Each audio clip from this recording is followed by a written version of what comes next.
Yeah, Friday. Welcome into Writer's Block, presented by Steven versus the Game on Facebook Watch. I'm Erik Kuselias in for Bill. On today's program, there's only two models that you can follow to win the Super Bowl, and 2/3 of the teams in the NFL don't follow it. We'll explain. But what about the 9 teams that can win the Super Bowl? That quarterback is going to stop by, and you're going to hear from him. Plus, why the Stanley Cup is the best trophy in sports, and when you hear the story why, it will become your favorite as well. No time to waste. Let's get going.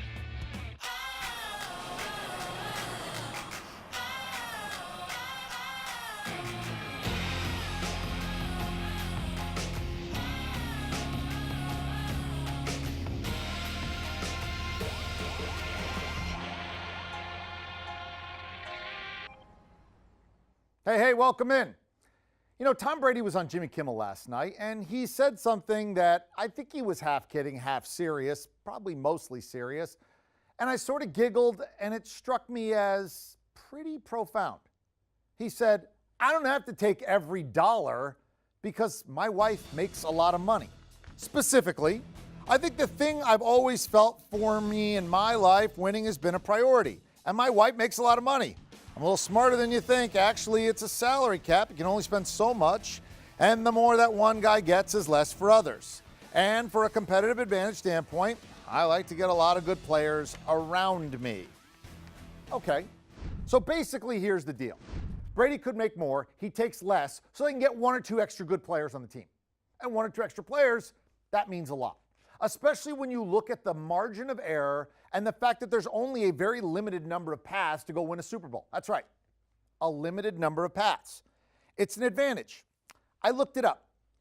There are only 2 ways to get to the Super Bowl. I call it the AFC model and the NFC model, because most of the teams in the first model come from the AFC, and most of the teams in the second model come from the NFC. Here it is. In the AFC model, as I'll call it, you have to have a first ballot Hall of Fame quarterback or a guy who was the league MVP that year, who is the best in the world playing like a first ballot Hall of Fame quarterback, right?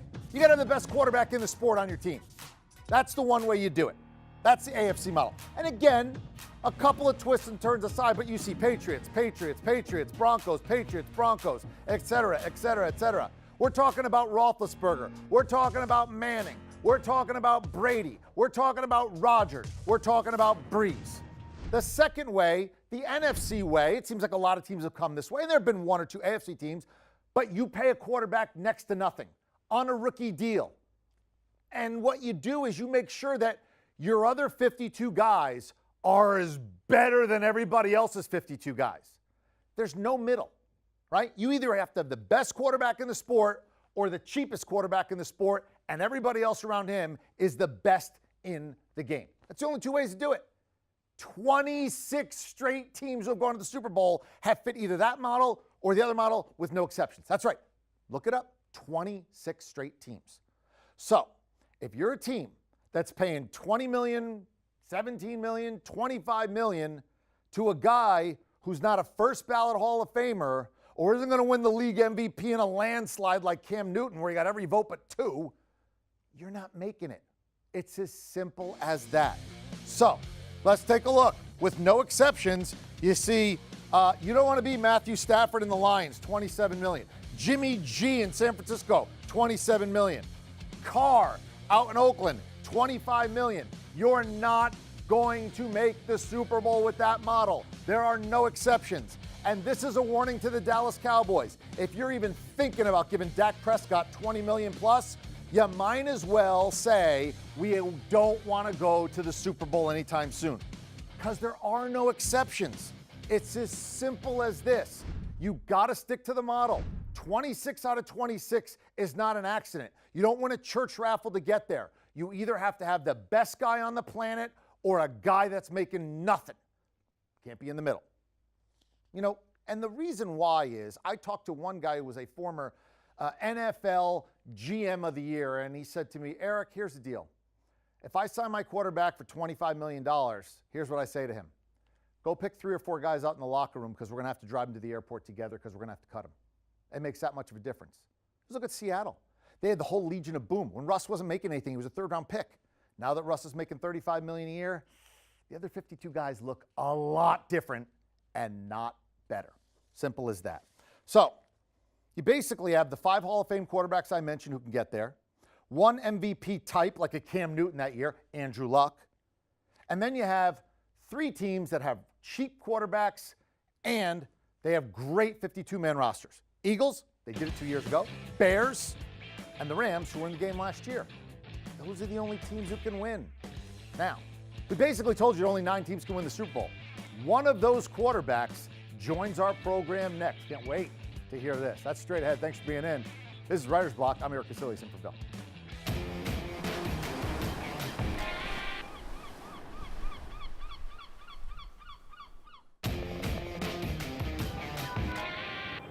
Back in on Writer's Block, presented by Steven vs. the Game on Facebook Watch. I'm Erik Kuselias in for Bill. Now, we just explained that the only 2 ways to get to the Super Bowl is to either have the best quarterback in the sport or the other 52 guys are the best in the sport. It'd be nice if you had both. In Chicago, they're thinking, maybe, why not us? Great defense and a quarterback who's on the rise. And Bill Reiter had a chance to sit with Mitch Trubisky. Mitchell Trubisky, thanks to Gone Rogue for making you available. Thanks for being here, man. Appreciate you. Oh, no problem. Thanks for having me.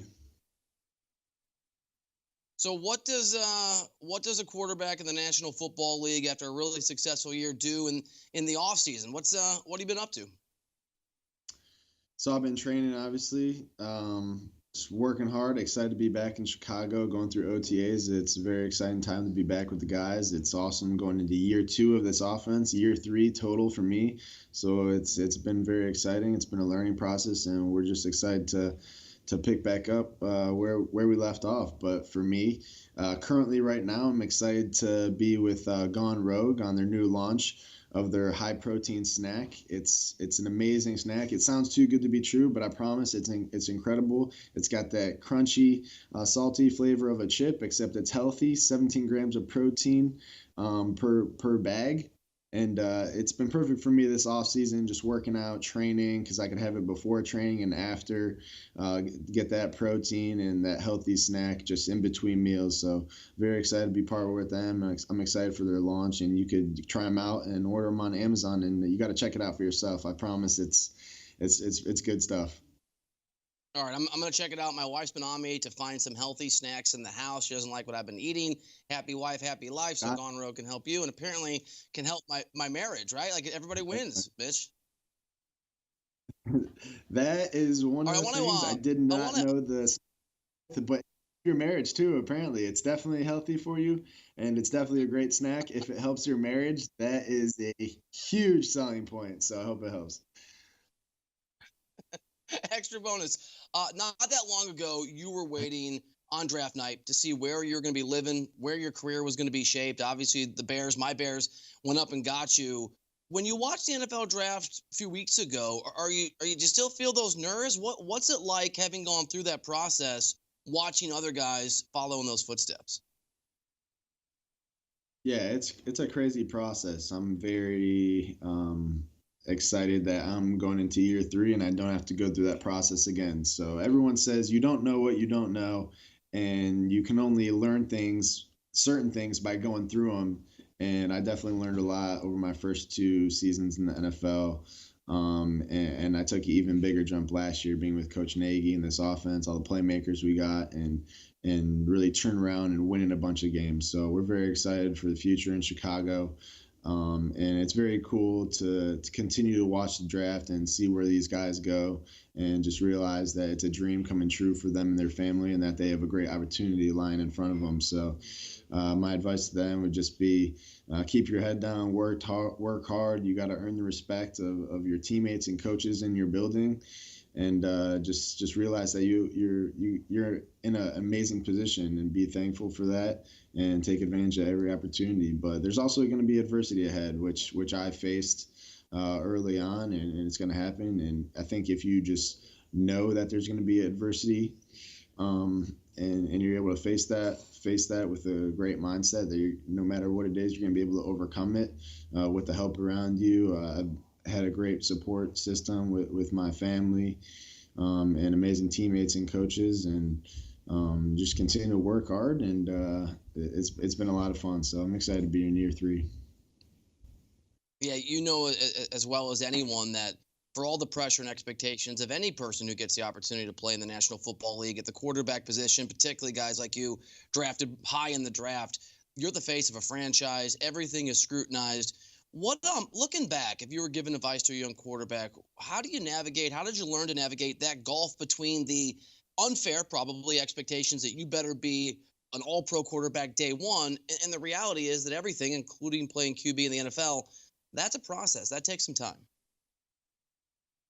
Yeah, definitely. I would just go in with the mindset that yes, you need to produce and you want to be an all pro right away, but the likeliness of that happening is probably not so. So you got to just stay realistic, continue to work hard every day. But at the same time, I mean, who cares? Have those goals, have those unrealistic goals, have those things that motivate you to want to do things that's never been done before, whether you're in your first year or year 3.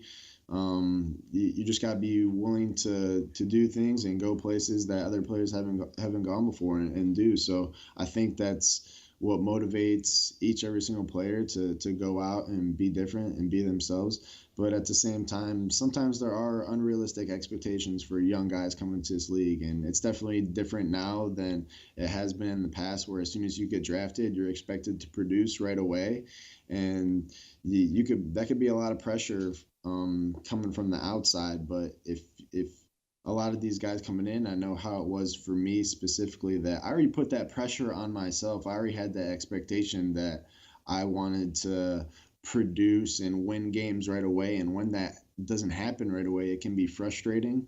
But you just got to stay true to the process, stick to the process, continue to grind it out. You got to believe that the tide's going to turn and that you're going to win games. You're going to start putting up the numbers you want to put up. But that stuff takes care of itself when you stick to the process. You work hard, do the right things day in and day out, and continue to get better and learn from your mistakes. So it's a very interesting process. You got to really go through it to learn about it, and it never stops. It's an ongoing process. Whether it's you or it's Jared Goff or it's Kyler Murray or quarterbacks that have come years before you, very few guys get drafted high in the NFL draft without having had a lot of success, right? A pattern of success at every level playing football. And I've heard guys talk about that first year, if it's a struggle, and it is for a lot of guys, just what a game changer, what a shock that can be. You had a huge year 2 after a difficult year 1. When you realize things were turning, do you feel relief? Do you feel, I knew this was coming, everybody can chill out now? What was your reaction last year whenever it hit you, okay, I got this? Yeah, it was more like you said, like I knew this was coming. Everybody could relax now, and there is a sense of relief. But at the same time, I think as players, I know I individually, I put that pressure on myself that you put in all these hours, you work so hard, and you continue to believe in yourself. You just have that belief, like this thing it's got to turn eventually. This can't be how it was my first year, and that's kind of how it was for us in my second year last year. We got things to turn because we had that belief, we had that confidence, and it started with the guys in our locker room. It wasn't just me. But as a quarterback, as the leader, you got to have that confidence that things are going to change, things are going to turn, you're going to start winning games, you're going to be producing for your team the way you want to. And it's definitely an interesting thing to see, but there definitely is a sense of relief when you get there and continue to do so. And then you could just be yourself and continue to do those things that have made you better throughout the process. So that's the point we're at now, going into year 3, continue to get even better and pick up where we left off last year with the Bears. And that's winning football games, competing every single day, and really setting the standard for our team and the goals we want to accomplish this year. I know you got to run, just a couple quick questions for you. Jordan Howard is gone. You got David Montgomery out of Iowa State. In fact, the Bears went up, I think moved up 15 picks to get him. You've got the receiver out of Georgia, Riley Ridley. What in year 3 for you under Coach Nagy with these additions? What do you think the offense looks like? What are your expectations for the offense this upcoming season? Yeah, very excited for this offense. It's going to look very explosive and hopefully very clean going into this next year. Everyone's got another year of this offense under their belt. We'll be able to help the new guys, David and Riley, coming in here. And we got new pieces in Cordero, and then Mike Davis coming in the backfield as well. And Cordell Patterson, and we'll have those guys. And because we know the offense, we'll be able to help them and teach these guys and help them come along even faster than we were able to last year. And we expect this offense to be explosive. We don't want it's very clean, very smooth, in and out transitions, and we want to be unstoppable. That's basically what it comes down to, is just playing clean, executing every play perfectly, and just having answers for whatever the defense throws at us, and being able to adjust on the fly, and being very, very hard to stop. So we know that work and that preparation starts in the off season, and it's just a lot of hard work and dedication and sticking and everyone believing in the plan that Coach Nagy and the coaching staff has set out for us. So that's what we're trying to do, one day at a time. And we're very excited to what all these new pieces and everyone we have coming back from last year can do for us. So we can't be more amped and ready to go, honestly. Mitch, last one for you. And I say this as a Bears fan, obviously a painful way for your season, you and the guy's season, to come to an end. I actually fell to the ground. I had to explain to my 6-year-old son why Daddy crumpled like a wet towel at the end of that game. And I'm curious, do you leave that behind you, or can you take that pain and take that frustration, disappointment, and turn it into motivation? How do you personally handle that moment, how it affects you or doesn't going forward? Yeah, definitely. I know how I handled it. I use it as motivation, and I put it behind me. And I think you can go either way. You can carry it with you if it motivates you, but if it's something that's hindering and preventing you from moving on and going on to bigger and better things, then you got to leave it behind. So that's kind of how I've handled it. It's over. It's done with. There's nothing we could do about it now, but it's okay to carry that chip on your shoulder because you didn't like the way the season ended. For 31 other teams this season, didn't end the way they wanted to. So it all ultimately comes down to that goal of being the team hoisting up that trophy at the end, and that's the main goal. But whatever you got to do to motivate you for the future, I think that's how you go about it. And we're a very, very highly motivated and confident group, and we're excited for what we can do this year. So that's what we're going to do. And nothing last year is going to affect the way it does this year. Just because we won games last year doesn't mean we're going to win games this year. Just because we lost the last game of the season, that doesn't mean that's how our season is going to end this way. So we know it's a new season. You got to attack it one game at a time, one day at a time, and nothing's given. We got to earn everything. Mitchell Trubisky, thank you for the time. Thanks to Gone Rogue for creating even more happiness in my marriage, and good luck, buddy, this upcoming season. Definitely. Thank you so much. Appreciate having me, and definitely get you some Gone Rogue snacks, man. It's awesome. And still to come. Why, if you're going to be in the biggest hole in sports, you want it to be in hockey, and why Lord Stanley's Cup is the best trophy you can find anywhere. Proof positive. That's straight ahead. This is Writer's Block.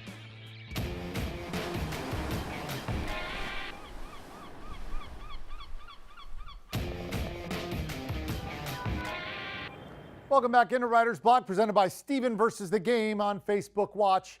I'm Erik Kuselias in for Bill. Tonight, the Carolina Hurricanes have a chance to sweep their way into the next round of the Stanley Cup playoffs.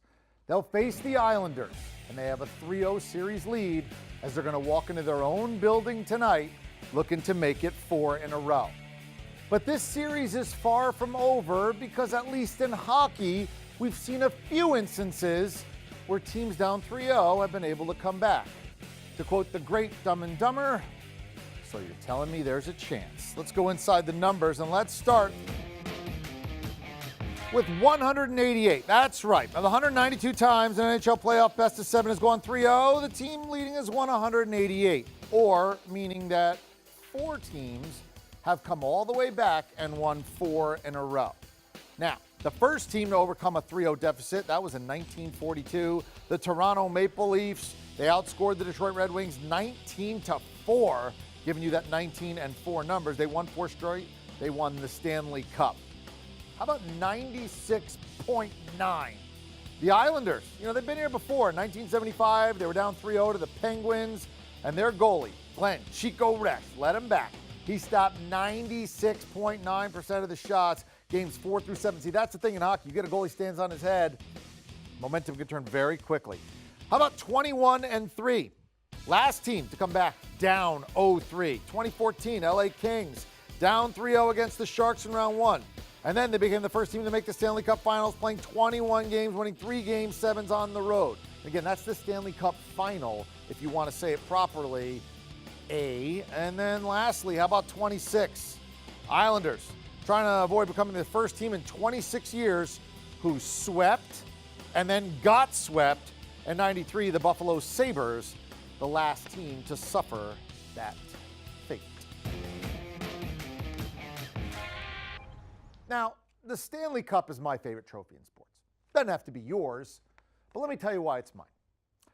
Many years ago, I was doing a radio show with a hockey player named Ray Ferraro. He had long been retired. Great guy, called him Chicken Parm. I don't know him well, but I knew him well enough that we were doing the show and just kind of having our conversation. And the Stanley Cup was going to come into the studio. I was excited, right? You get to see it. The keeper of the cup comes in. He's got the white gloves on. And the studio was such where there was a door here and a door here. I'm sitting in the middle. Ray's next to me. And sure enough, through this door, it opens, and here comes the cup. Great.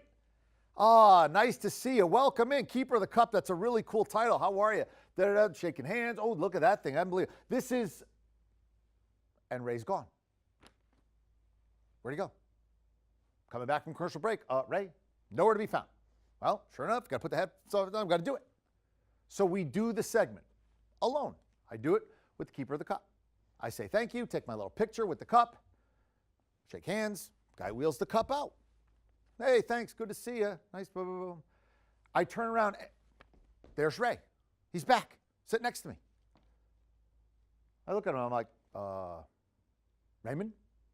Ray? Chicken Parm? What's up? He goes, what do you mean? What do you mean? What do you mean, what do I mean? We just did that. What? And he just says, Erik, let me explain it this way. I never won the Stanley Cup, so I don't deserve to be in the same room as the Stanley Cup. Ever. That's the power of that trophy. You see anybody else doing that with their trophy? See Carmelo Anthony getting out of the room when the Larry O'Brien comes in? The Stanley Cup is special because it's special to them. It means more. There's a respect there that is not there in any other trophy with any other group of players. Everybody wants to win titles and everybody loves their trophies, don't get me wrong.